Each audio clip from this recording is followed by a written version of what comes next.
Greater Hyderabad పరిధిలో అక్రమ నిర్మాణాలపై అధికారులు కొరడా జులిపించారు. మాజీ మంత్రి మల్లారెడ్డి అల్లుడు మల్కాజ్గిరి ఎమ్మెల్యే మరి రాజశేఖర్ రెడ్డి కళాశాలకు చెందిన భవనాల్ని అధికారులు కూల్చివేశారు.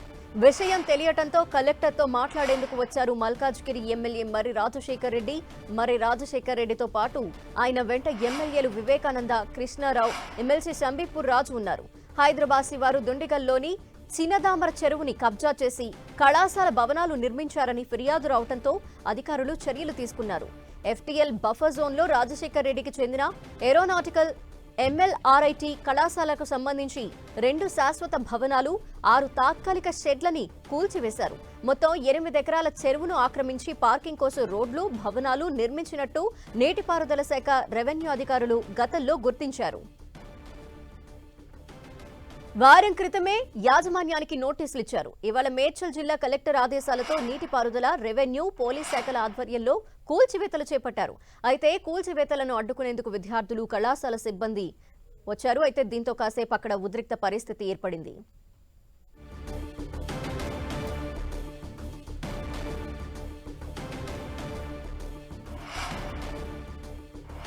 గ్రేటర్ హైదరాబాద్ పరిధిలోని అక్రమ నిర్మాణాలపై అధికారులు కొరడా జురిపించడం జరిగింది. అయితే మనం చూస్తున్నాం, ప్రస్తుతం మరి రాజశేఖర్ రెడ్డికి సంబంధించిన కళాశాల భవనాల్ని అధికారులు కూల్చివేయడం జరిగింది.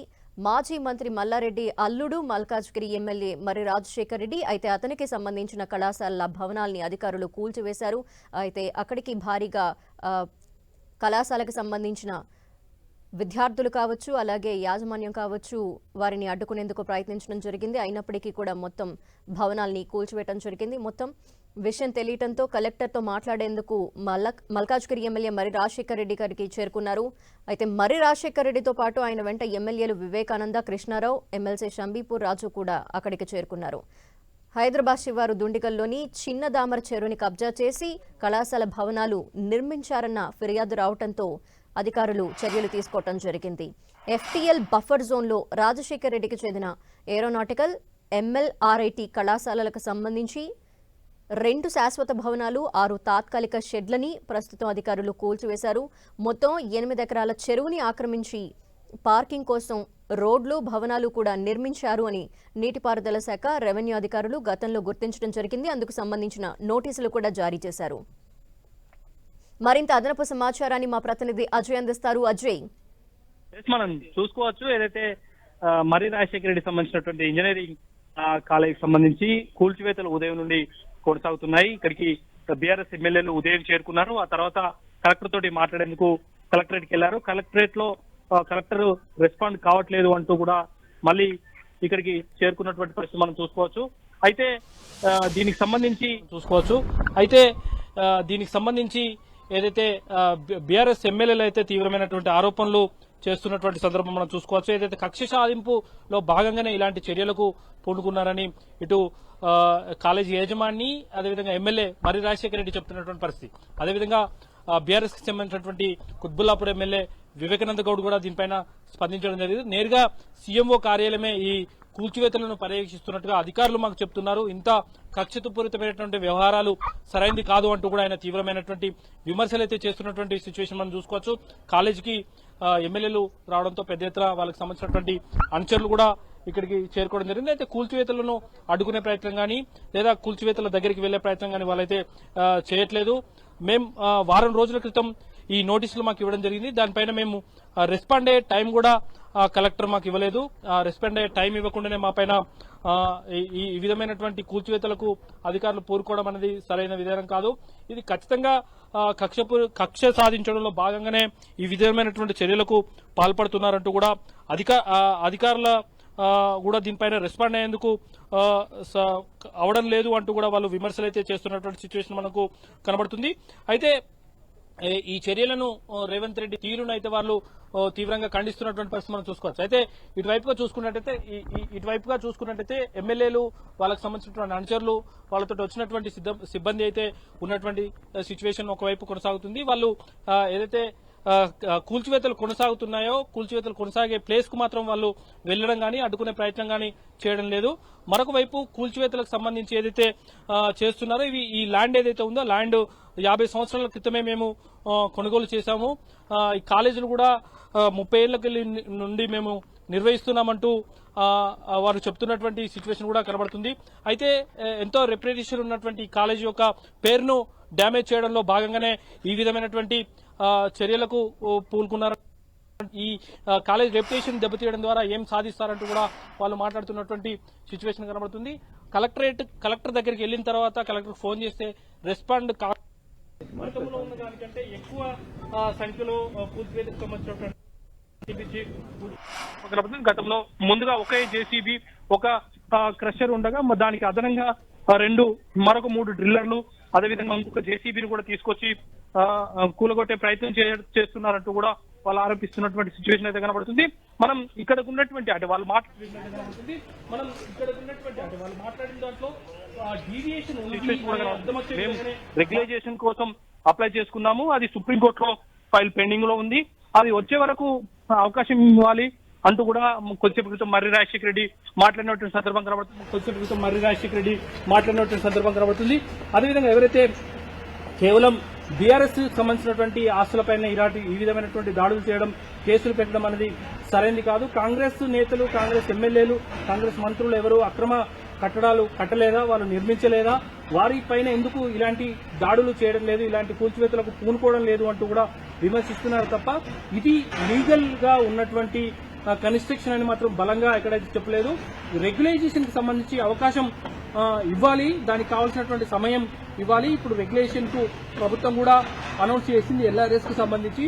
ఆ ఎల్ఆర్ఎస్ వచ్చే వరకు అవకాశం ఇవ్వాల్సిందిగా వాళ్ళు కోరుతున్నటువంటి పరిస్థితి కనబడుతుంది. గతంలో రెగ్యులేషన్ కు గ్రామ పంచాయతీ నుండి మున్సిపాలిటీకి మారిన సందర్భంలో మేము ఎల్ఆర్ఎస్ కు అప్లికేషన్ పెట్టుకున్నాం. కాకపోతే అది సుప్రీంకోర్టులో ఫైల్ పెండింగ్ లో ఉంది. అది తీర్పు రాకముందే ఇలాంటి చర్యలు తీసుకోవడం సరైనది కాదు అన్నది విమర్శలు చేస్తున్నారు. కానీ ఇది లీగల్ కన్స్ట్రక్షన్, మేము ఎలాంటి కబ్జాలు చేయలేదని మాత్రం ఎక్కడ బలంగా చెప్పట్లేదు. ఇది మా భూమి, పట్టా భూమి, ఇది శిఖం భూమిలో ఉంది. ఏదైతే శిఖం భూమి అనగా ఏదైనా చెరువులో నీళ్లు ఎక్కువగా వచ్చినప్పుడు ఎఫ్టీఎల్ కి సంబంధించినటువంటి ఫుల్ ట్యాంక్ లెవెల్లో నీళ్లు ఉన్నప్పుడు ఆ నీళ్లు ఎక్కడైతే నిండుతాయో దాన్ని ఎఫ్టీఎల్ ఏరియాగా పరిగణిస్తారు. ఎఫ్టీఎల్ ల్యాండ్ లోనే మేము ఉన్నాయి, ఇది మా పట్టా భూమే అని చెప్తున్నారే తప్ప ఇవి ఇల్లీగల్ కన్స్ట్రక్షన్స్ కాదు అని మాత్రం బలంగా ఎక్కడైతే చెప్పడం అయితే లేదు అనేది చూసుకోవచ్చు. అదేవిధంగా ఏదైతే మర్రి రాజశేఖర రెడ్డి కూడా మాట్లాడుతూ మేము చాలా రోజుల నుండి ఇది మొత్తం 55 ఎకరాల సింగిల్ బిట్, ఇది రింగ్ రోడ్ కింద మా భూమి కూడా కొంత పోయింది. ఆ తర్వాత ఈ బిల్డింగ్లు కట్టుకొని మేము కాలేజీలు నిర్వహిస్తున్నాం. దీనికి సంబంధించినటువంటి మున్సిపల్ ట్యాక్స్లు అయితేనేమి, వివిధ ట్యాక్స్లు అయితేనేమి మేము ఇక్కడ ఉన్నటువంటి లోకల్ గ్రామ పంచాయతీ కాదు, ఆ తర్వాత మున్సిపాలిటీ కావచ్చు పే చేస్తూనే ఉన్నాం. దాన్ని రెగ్యులర్ గా పే చేస్తున్నటువంటి దానికి సంబంధించినటువంటి డాక్యుమెంట్లు, రిసీట్లు కూడా మా దగ్గర ఉన్నాయంటూ కూడా చెప్తున్నటువంటి సిచ్యువేషన్ అయితే కనబడుతుంది.